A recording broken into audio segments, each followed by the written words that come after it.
Hare Krishna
Namo Bhagavate Vasudevaya.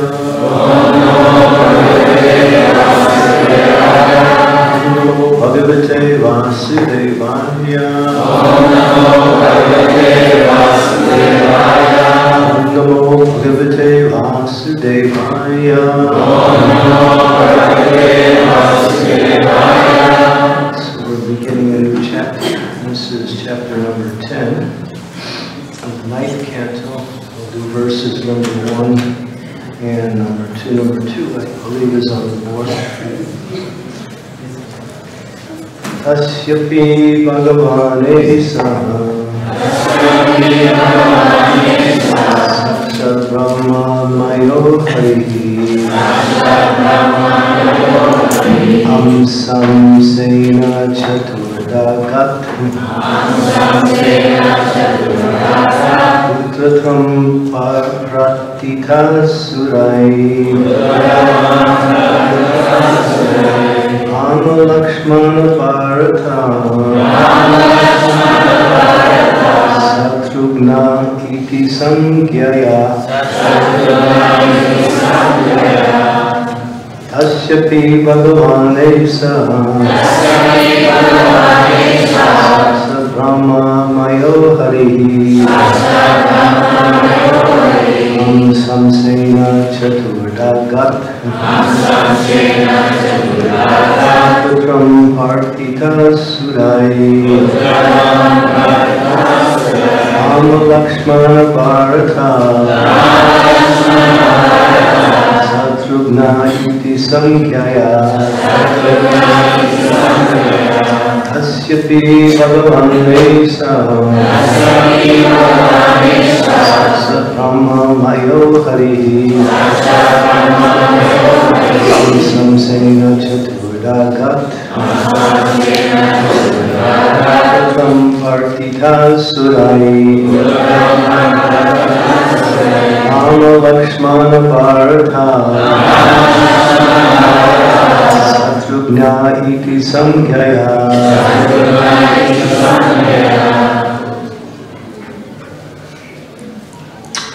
Someone chant. Asyapi Bhagavane Saha Sakshat Brahma Mayo Harihi Aṁśumān Sena Chaturdagat Putram Partita Surai Rama Lakshmana Bharata Satrugna Iti Sangyaya Tasyapi Bhagavane Saha Sakshat Brahma Mayo Harihi Aṁśumān Sena Chaturdagat Putram Partita Surai Rama Lakshmana Bharata Satrugna Iti Sangyaya Tasyapi Bhagavane Saha Sakshat Brahma Mayo Harihi Aṁśumān Sena Chaturdagat Putram Partita Surai Rama Lakshmana Bharata Satrugna Iti Sangyaya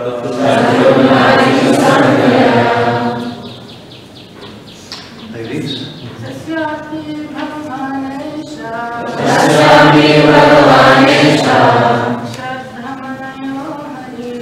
Brahma Mayo Harihi Aṁśumān Sena Chaturdagat Pratham Partita Surai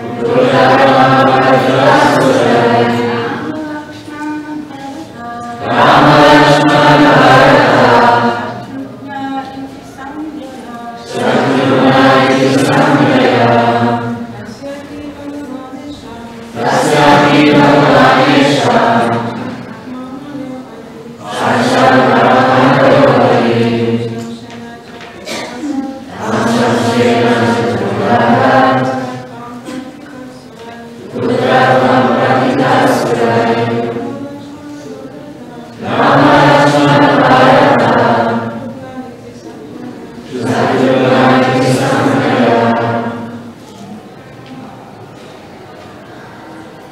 Anyone else? Okay. Tasya, of him Maharaj Dasarath. Api, also, Bhagavan, the Supreme Personality of Godhead.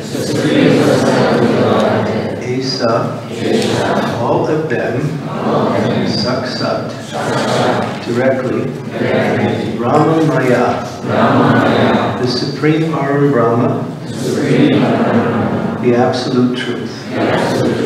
Harihi, the Supreme Personality of Godhead. Aṁśumān, by an expansion of a plenary worship. Chaturda, by fourfold expansions. Agat, accepted. Putratvam, sonhood. Partita, being prayed for. Sulai, by the demigods. Rama, Lord Ramachandra. Lakshmana, Lord Lakshmana. Bharatha, Lord Bharatha. Satrugna, and Lord Satrugna. Iti, thus, Sangyaya, by different names. Okay, there's one verse previous to this, which is the first verse of the chapter. Śukadeva Gosvāmī said, the son of Maharaj Katvanga was Durga Bahu, and his son was the celebrated Maharaj Raghu. From Maharaj Raghu came Aja, and from Aja was born the great personality Maharaj Dasarath. Today's verse, being prayed for by the demigods, the Supreme Personality of Godhead, the Absolute Truth Himself, directly appeared with his expansions and expansions of the expansions. Their holy names were Rama, Lakshmana, Bharata, and Satrugna. These celebrated incarnations thus appeared in four forms as the son of Maharaj Dasarath. Srila Prabhupada's purport. Lord Ramachandra and his brother, Lakshmana, Bharata, and Satrugna are all Vishnu Tattvas, not Jiva Tattvas. The Supreme Personality of Godhead expands into many, many forms, Advaitam, Achyutam, Anadam, Anantarupam. Although they are one and the same, Vishnu Tattva has many forms in his incarnations, as confirmed in Brahma Samhita. Brahmani Murti Shukalani Amena Tishtam Nanavatara Karo Bhuvaneshu Kinchu Krishna Swayam Samabhavat Bhagavan Pamanyo Govindamani Purusham Tamaham Bhajami. The Lord is situated in many forms, such as Rama, Lakshmana, Bharata, and Satrugna, and these forms may exist in any part of his creation. All these forms exist permanently, eternally, as individual personalities of Godhead, and they resemble many candles, all equally powerful. Lord Ramachandra, Lakshmana, Bharata, and Satrugna, who, being Vishnu Tattva, are all equally powerful, became the sons of Maharaj Dasarath in response to the prayers by the demigods. Om Agyanatimirandasya Gyanajana Sarakaya Chaksu Unmilitam Yena Tasmai Shri Guruve Namaha Sri Chaitanya Manovistam Saritam Yena Bhutale Swayam Rupa Kamayam Dadati Swapadantikam Namo Vishnu Padaya Krishna Vristaya Bhutale Srimad Bhagavatam Swami Iti Namine Namaste Saraswati Devi Om Ravani Vacharini Nirvishesha Shrityavadi Asyatya Devi Satarne Sri Krishna Chaitanya Prabhu Nityananda Sri Advaita Gadadhar Sivasadi Gauda Bhaktavinda Hare Krishna Krishna Krishna Hare Hare Hare Rama Rama Rama Hare Hare. Now the Bhagavatam, for at least this chapter and part of the next chapter, we hear about some of the qualities, activities, and victories of the Supreme Personality of Godhead in the form of Sri Ramchandra. Advaita Vachyuti Anadi Ananta Rupa. As there are unlimited waves, we might say, even in the material sense, we can use an analogy that you stand by the shore of an ocean and you sit there, you can sit there your whole life and the waves never stop coming. So waves appear to be constantly coming, seems to be uncountable, never stopping. Of course it will stop at the end of the creation, but that's billions of years. So in the same way, the incarnations of the Lord are innumerable, like the waves of the ocean. In Bhagavatam, in the 10th canto, it says like the snowflakes on everywhere in creation, the grains of sand on the beach. So God is an unlimited, but when you say unlimited, you don't really get a clear understanding of what that means. That means that something we can't understand. That's how much we can understand about what is unlimited, is that we can't understand it. Because everything within this material world and the way we have a way to calculate things is in beginning and end. We see things, we estimate and understand things until the beginning and end. But everything about the Supreme Personality of Godhead is perfect and completely unlimited. The Lord appears, and we all know why. We hear it many times. Yada yada yadharmasya glanir bhavati bharata. Abhutaram adharmasya tadatmaham srijamyaham pranityanayam sadhanam panasanayam saduskrita. Dharma samstapanamaya sambhavami yuge yuge. He comes whenever religious principles go down and there is a rise of irreligion, but he also comes, and this is the main reason, to give pleasure to his devotees and to inspire his devotees in the process of service to him. Lord Ramachandra is very much prominent within our society, within our culture, within our teachings, within our focus. And therefore we speak a lot about, we hear a lot about Lord Ramachandra. We celebrate his appearance day every year, usually in the month of April. And of course his victory over Ravana, usually in the month of September, October, in that area. So we're very much connected with the pastimes of Lord Ramachandra. But there is a nice qualitative distinction between Krishna, who is the source of all incarnation, and Ram is one of the principal manifestations of that in that expansion of the Lord, is that Krishna does whatever he wants, and he doesn't care because he's God. And if people criticize, that's their problem. He marries, 16,108 wives. Prabhupada said, why 16,108? Why not 16 million or 16 billion? And he says he's not going to fight, and he fights. He tells a lie. So, and his cane is crooked. So they say you can't trust Krishna. You never know what's going to happen. He says, worship me, and he takes everything from you. That's Krishna. Krishna is the source of everything, and he is very difficult to understand, in fact impossible.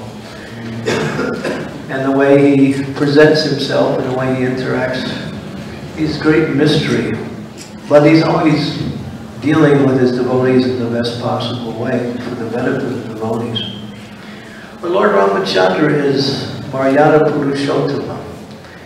He manifests himself according to religious principles. He follows religious principles. And generally, of course, there is a few incidents when he's criticized for not following. But if you go deeper into those incidents, you'll find that actually he's taking that principle to its complete understanding. The killing of Bali, the banishing of Mother Sita, These are the things that the Lord gets taken to issue.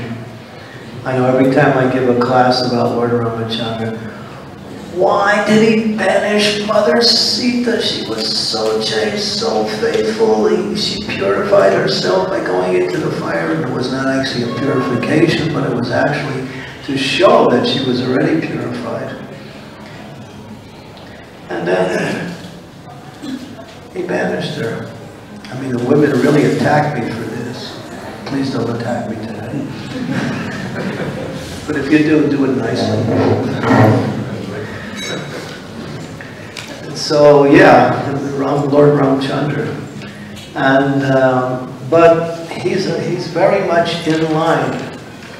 He was willing to accept the position of being the Prince Regent to rule the city of Ayodhya after the retirement of his great father King Dasaratha, and he was already on the order of his father.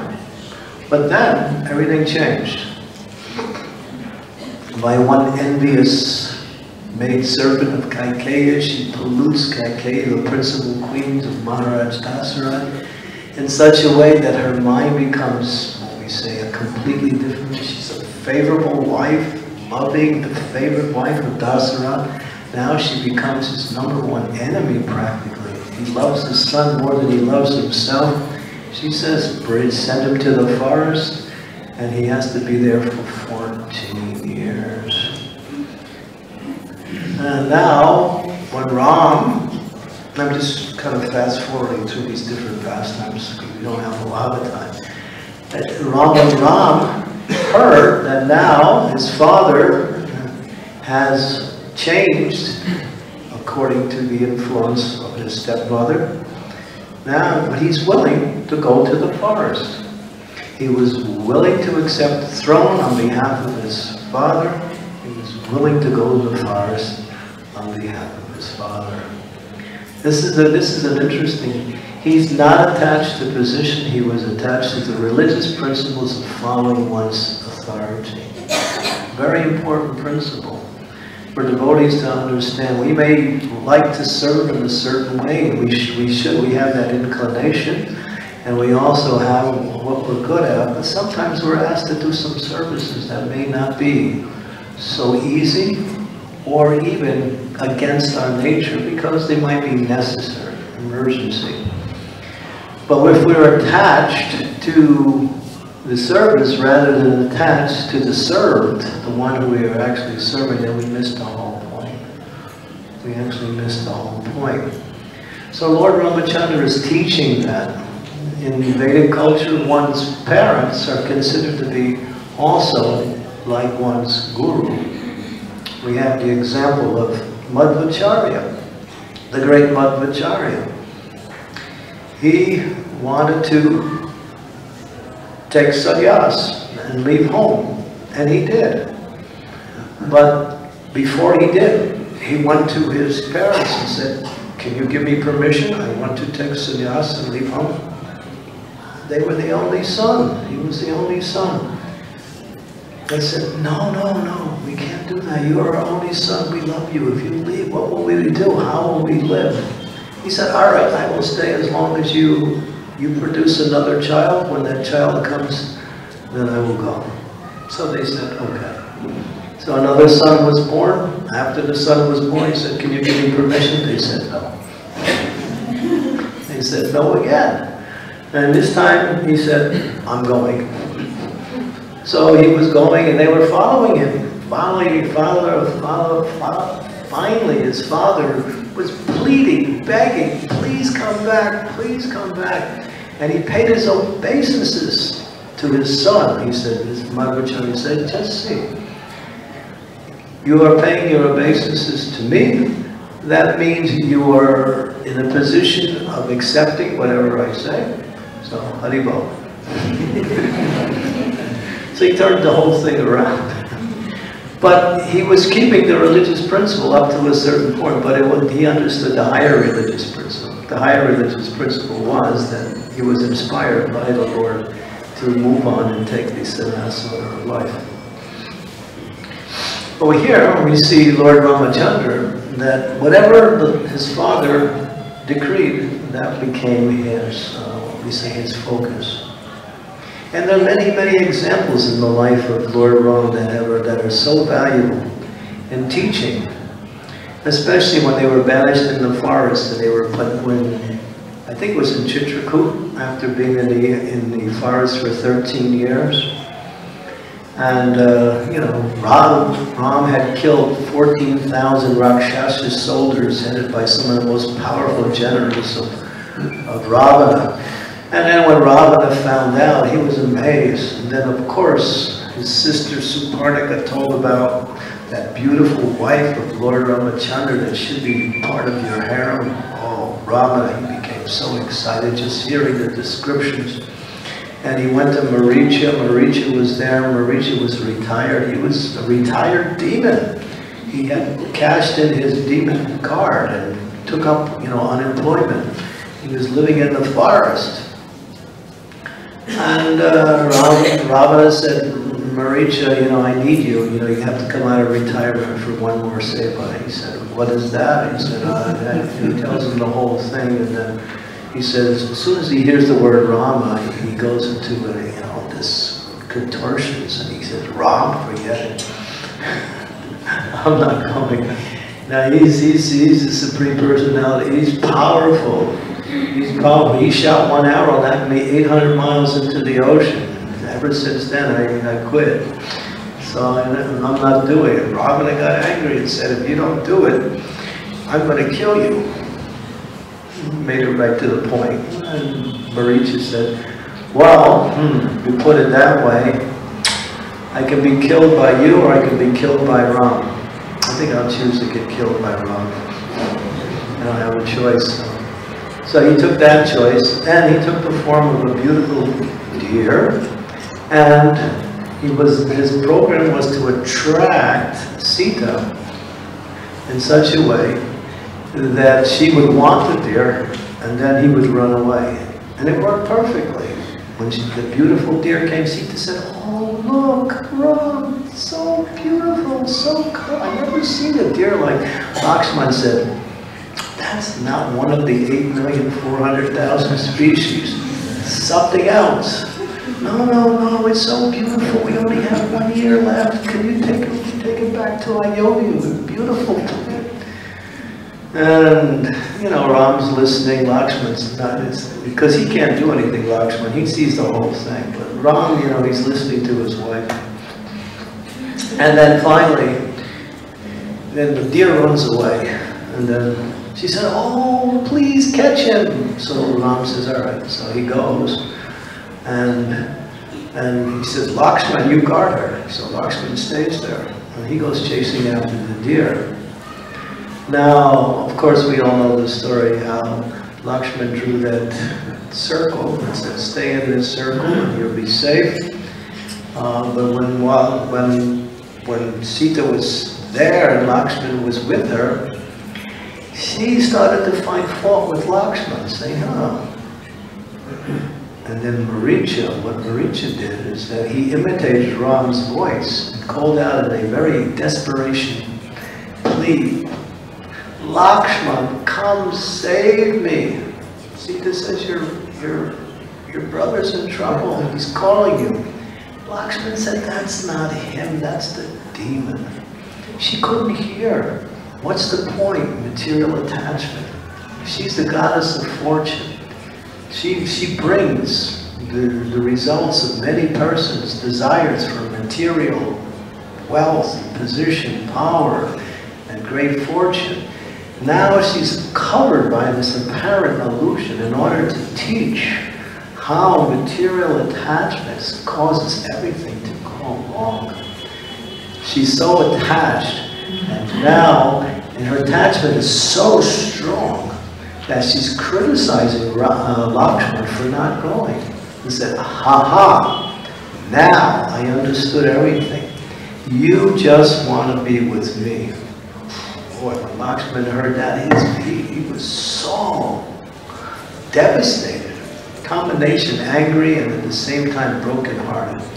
He had so much love for Sita. He never even looked above her ankles. He was very, very respectful as his brother's dear wife and treated her like his mother. And now she's saying this. And that insult was too much. He couldn't take it. He said, all right, I'm going. But I know you won't be here. And then he left, saying, stay in this circle. And of course, we all know how Ravana came and then tempted her. And then, of course, she was taken away.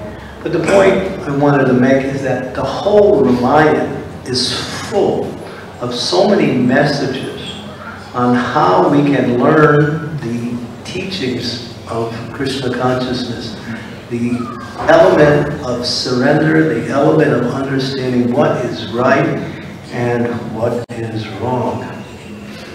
So this entire Ramayana and Lord's life is ideal, teaching so many wonderful, wonderful messages. Jatayu, he fought like anything. He knew he was going to lose. There was no chance he could defeat Ravana in the battle. And he was old. And still, he did his best to fight. He knew he was going to die. There was no doubt about it. But what was his mentality? Better die trying to serve the Supreme Personality of God, and that's the perfection of life. If I can give my life for the Lord in devotion, and I actually may succeed. Actually, he fought so gallantly that Ravana was amazed to see his fighting. At one point, which is not mentioned, it's mentioned in another Ramayana, not in Valmiki Ramayana, Ravana couldn't defeat Jatayu. And he said to Jatayu, I'll tell you my weak spot, and you tell me your weak spot. He used a little bit of mesmerization to get an advantage over, he was trying to cheat. But Jatayu said, my weak spot is my wings. What is your weak spot? And Ravana said, my toe. So when Ravana heard that the weak spot of Jatayu was his wings, he immediately tried to cut off the wings, and we know that's how he defeated Jatayu. So Ravana cheated there. But still, giving up his life for the service of the Lord, when Ram came later and found Jatayu, he was practically dead. He was just about to, he stayed alive long enough simply to see the beautiful face of the Supreme Personality of God before he left the world. And then after seeing the face, the Lord blessed him. And the Lord was so overwhelmed with compassion and love for his devotee, how he had sacrificed everything simply for his devotional service. So Jatayu is an epitome of complete surrender in devotional service. So we have so many messages of the Ramayana. Hanuman, we can hear so many pastimes of Sri Hanumanji, how he jumped across the ocean. While he was jumping across the ocean, one mountain comes out of the sea and says, Hanuman, take rest. I have a nice mountain. There's nice fruits and herbs and wonderful places to relax. You can just take it easy, he said. He touched the mountain and went on. The message is that in devotional service, there's no retirement. There's no rest. Prabhupada said, I want to go to Vrindavan and take some of my leading disciples there, and we will make an ashram there. Prabhupada never did it. Later on he said, I want to die on the battlefield. I want to die preaching Krishna consciousness. Prabhupada was determined to use every bit of his energy to spread Krishna consciousness. He was teaching by example how that whatever we have is given to us by the Supreme Lord to be used for the Supreme Lord's service. So Prabhupada made a point, no vacations in Krishna consciousness. Sometimes we slow down, we do a little retreat, japa retreat, reading retreat. Sometimes we take care of health. But it's all based on increasing our service, increasing our determination, and bringing about a greater opportunity to preach Krishna consciousness and to do more and more service. So this is the message of Hanuman. He didn't want to stop. He simply wanted to, he was focused on his mission of bringing Sita, finding Sita. And he had so many challenges. Obstacles in devotional service are opportunities for greater gain in spiritual life. What is that gain? That we can become a little detached from material life. We can take greater shelter of the Supreme Personality of Godhead. We can develop the qualities that are needed in our devotional service. Krishna sets obstacles. There's always an obstacle. Sometimes the devotees say, I have so many problems. The only problem is you think it is a problem. I mean, there are problems, of course, and some of these problems we create. But today, Ukampa Shusha Mekshamanam, Bhujaneva Krita Vipakam, Hirbhava Ubirga Namaste Jiviti Yo Mukti, Videsha Nayavad. Prabhupada said, learn this verse. He said, two verses are important, two mantras are important. Chant Hare Krishna and this verse. Why did he say this verse? Because he knows this is Kali Yuga. There are so many difficulties. But one who is fixed in devotional service is one who is attached to two things: chanting the holy names of the Lord and taking the association of devotees. If we keep these two things prominent, developing that sweet taste, Namruchi, Vaishnava Seva, and using that benefit for Jiva Doya, which means to preach Krishna consciousness, one is fixed in devotional service. And opportunities become, obstacles become opportunities. I mean, it's easier for me to say that because it sounds like nice philosophy. But you know, I get sometimes when I find myself in difficult situations, the first thing you say is, why, Krishna? Why did you put me in this situation? And Krishna, I can hear Krishna's voice saying, because you need it.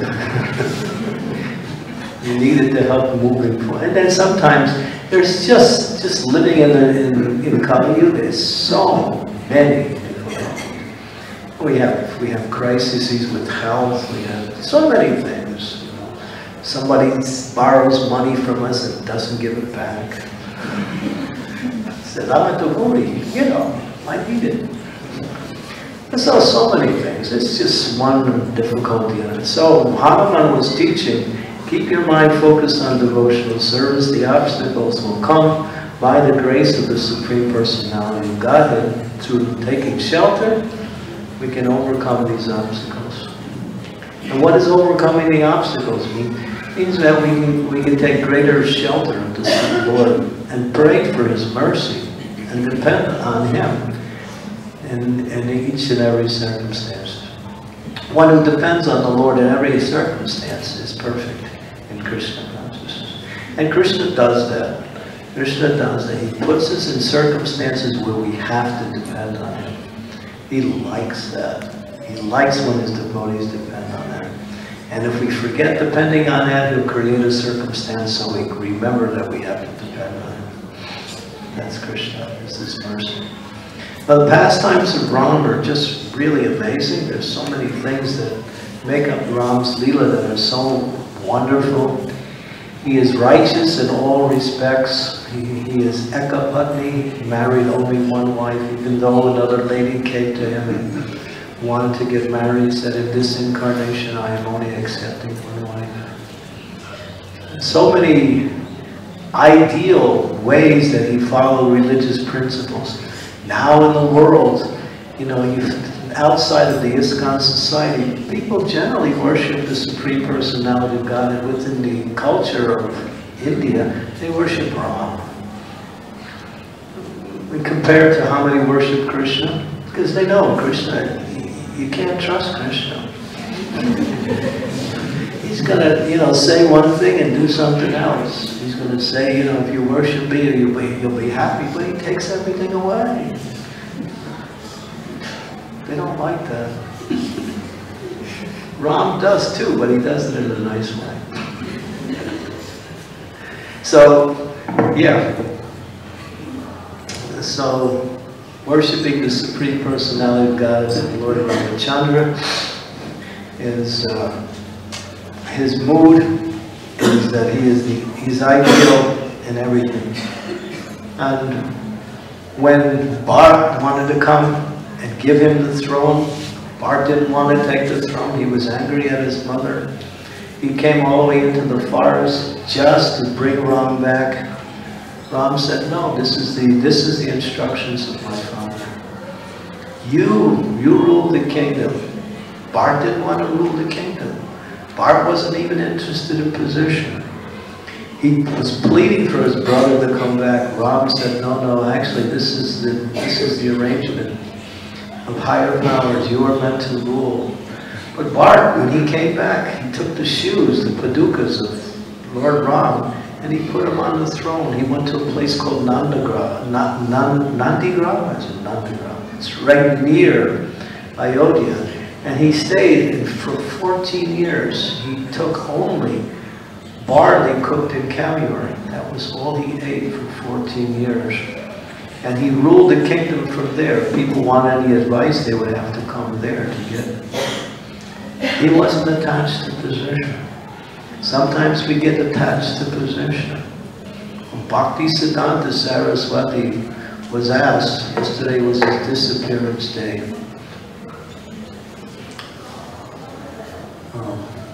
He said, no, this is another statement. He said, anyone who thinks he's guru is Guru, cow.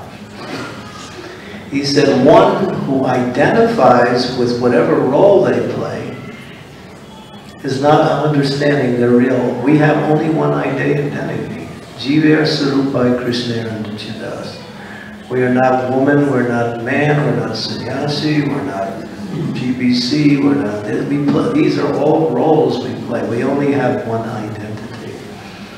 And by keeping that clear, then the position is Gopi Bhatta Padakamalayur Das Das Anudas. That the best position is to become, or try to become, servant of the servant of the servant. Srila Prabhupada says 100 times removed. He says the more you become servant, the more you become glorious. So position allows one to become a servant. By serving in the role of the position that you're given, then that is the best form of service. To serve in the ideal way according to one's position is the way to serve. But the position is not our identity, nor is it the success of our service. It is when Krishna is pleased by the execution of devotional service. So Bharat was teaching that. He wasn't attached to any position. He loved his brother, he wanted his brother to be the king, and therefore, although he had all facilities to enjoy the kingdom, he simply took up the mood of renunciation. Okay, these are some quick little aspects of this particular Leela, which can give us a little bit of indication of some of the principles that we can follow in our own Krishna consciousness. Any questions or comments? Lord Ramachandra, something related? Yes, Prabhu. Do we have a microphone?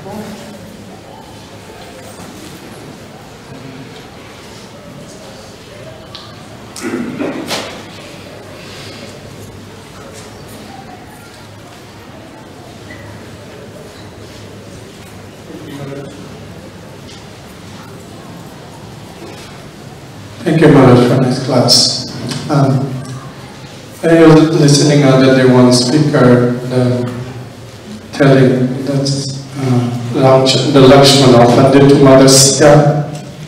That's why Ram 1 year to rescue Sita from Lanka because he does not like this offended any devotee. He does not like what? Offended devotee. And who was that devotee he was going to? Lakshman, the Sita did offended to Lakshman, saying there's so many words. So Ramchandra didn't like it. So that's why he took long to rescue Mother Sita. Nice point. Do you know what reference that is? A statement he did not clear, but he was...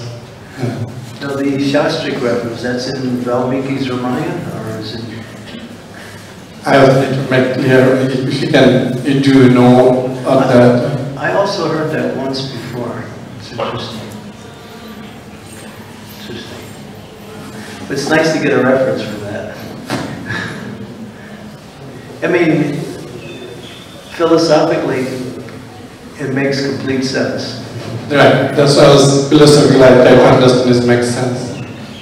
But it's nice to get a reference. Any other questions?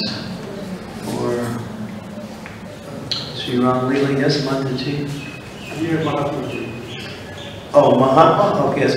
I was just wondering the reference. You said the two mantras, the Hare Krishna mantra and the Tate Nukampam.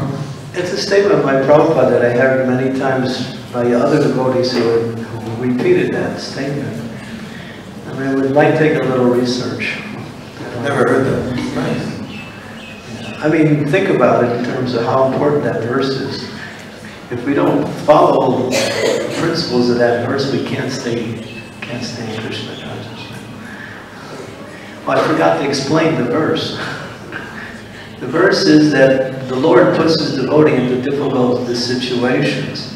And the devotee thinks, my dear Lord, actually, the situation you put me in is actually only a small token of what I deserve. I actually deserve worse, but thank you very much. I offer my humble obeisances unto your lotus feet.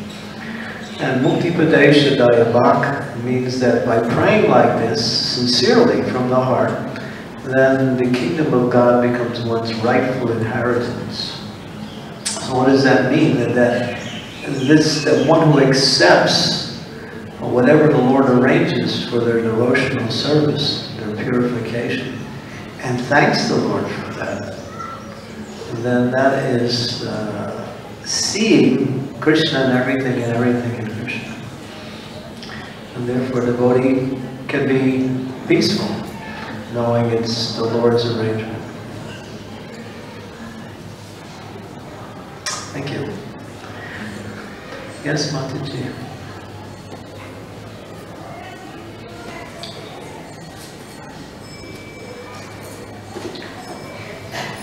Oh, we got intercepted. Okay. Oh, it's coming.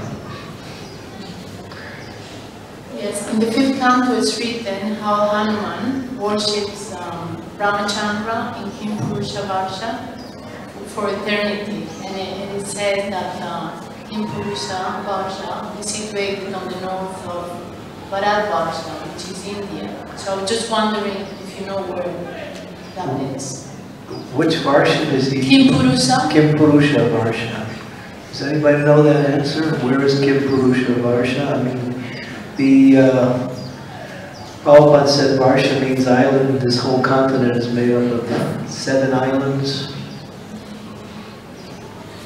So which one is Kimpurusha Varsha?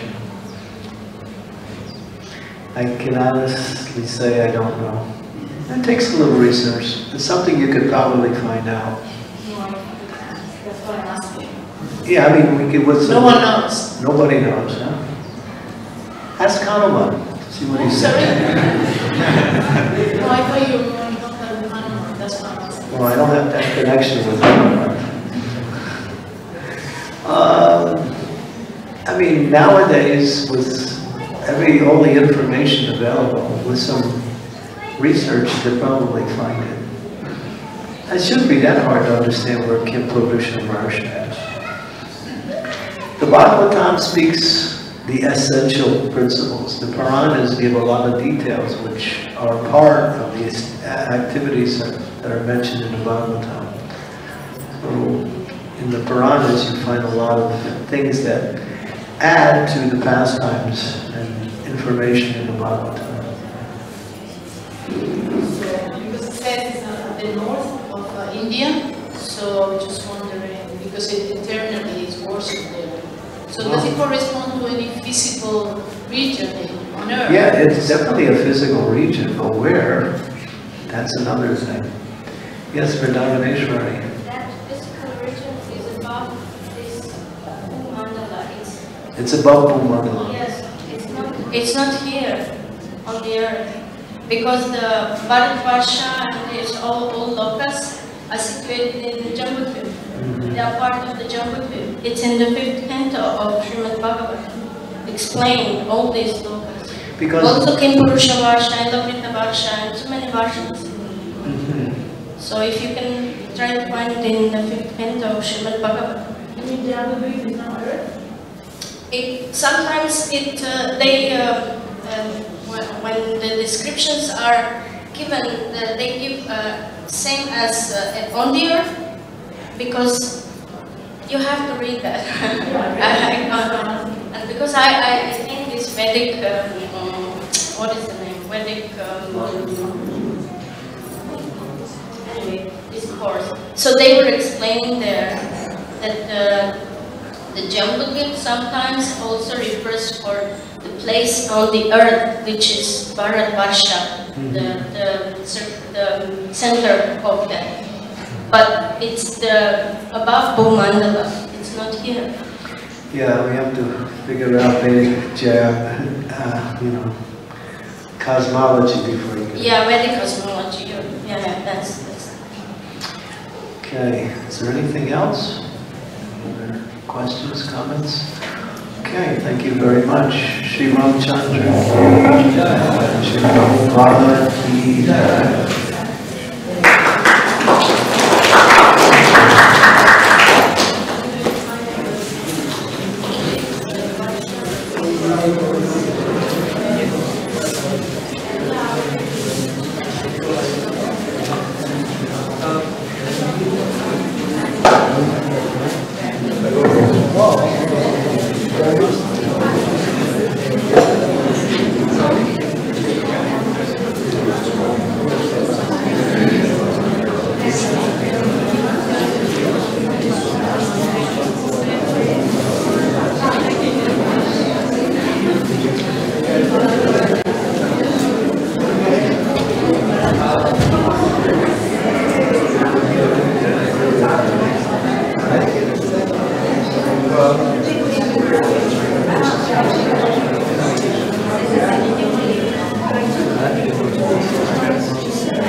Yeah.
for